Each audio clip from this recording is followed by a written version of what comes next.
दोस्तों अंग्रेजी ॻाल्हाइण या अंग्रेजी सिखण जे लाइ असांखे कननि सां ॿोड़ो थियणो पवंदो। जी हाँ दोस्तों, कननि सां ॿोड़ो थियणो पवंदो। हाणे इन मां मुराद ईअं कोन्हे त असां हिकिड़ी काठी खईंसूं ऐं डज़ कराईसीं इन कन मां, वरी डज़ कराईसीं इन कन मां, ॿिन्ही कननि सां ॿोड़ा थी पियासीं, हाणे असां अंग्रेजी सिखी वियासीं। जी न, ईअं हरगिज़ कोन्हे। मुंहिंजे चवण जो मक़सदु आहे त if you want to improve your English then you have to dare front of the people, you have to ignore all those people who criticise you, who demotivate you, who discourage you. So according to this way you have to leave all those people who criticize you.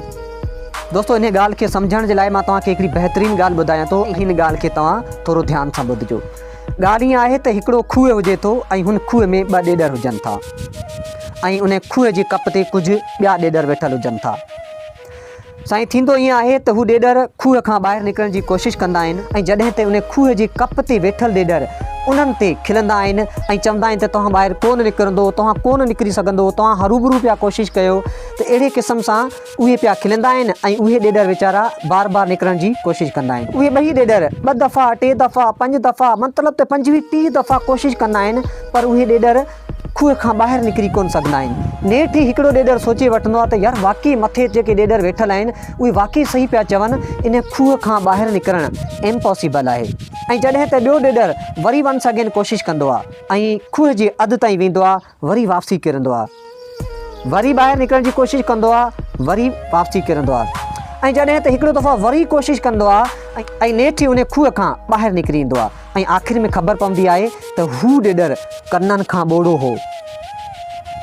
जी हाँ दोस्तों, कननि खां ॿोड़ो हो। उहो कननि सां ॿोड़ो हो तॾहिं उन खूह खां ॿाहिरि निकिरी आयो, छाकाणि त हुन ॾेॾर जेके ॿिया ॾेॾर हुआ, जेके खिली रहिया हुआ, जेके उन्हनि ते क्रिटिसाइज़ करे रहिया हुआ, तनक़ीद करे रहिया हुआ, उन्हनि खे डीमोटिवेट करे रहिया हुआ, उन हिकिड़ी बि ॻाल्हि न ॿुधी, तॾहिं उहो उन खूह खां ॿाहिरि निकिरी आयो। दोस्तों इन ॻाल्हि मां असांखे बि हिकिड़ो मैसेज मिले थो त if we want to improve our English then we have to ignore all those people who criticize us, who demotivate us, who discourage us. असांखे उन्हनि सां पासो करणो पवंदो, असांखे अहिड़नि माण्हुनि खे दरगुज़र करणो पवंदो, छाकाणि त इहे माण्हू छा कंदा आहिनि, असां ते मुख़्तलिफ़ क़िस्मनि जा ब्लेम आणंदा। जॾहिं तव्हां अंग्रेज़ी सिखी रहिया हूंदो तॾहिं उहे तव्हांखे अंग्रेज़ जो पुटु चवंदा, तव्हांखे चवंदा त ॾिसो अंग्रेज़ जो पुटु अची वियो, ॾिसो अंग्रेज़ अची वियो। त दोस्तों अहिड़नि माण्हुनि खे असां दरगुज़र कंदासीं तॾहिं असां अंग्रेज़ी सिखी सघंदासीं। त प्यारा दोस्तों, मूंखे उमेदु आहे त तव्हांखे मुंहिंजो हीउ मैसेज वणियो हूंदो। जेकॾहिं तव्हांखे मुंहिंजो हीउ वीडियो सुठो लॻो आहे त प्लीज़ इन वीडियो खे लाइक कयो। जेकॾहिं तव्हां चैनल ते न्यू आहियो त प्लीज़ चैनल खे सब्सक्राइब कयो ऐं इन वीडियो खे पंहिंजे दोस्तनि सां शेयर कयो।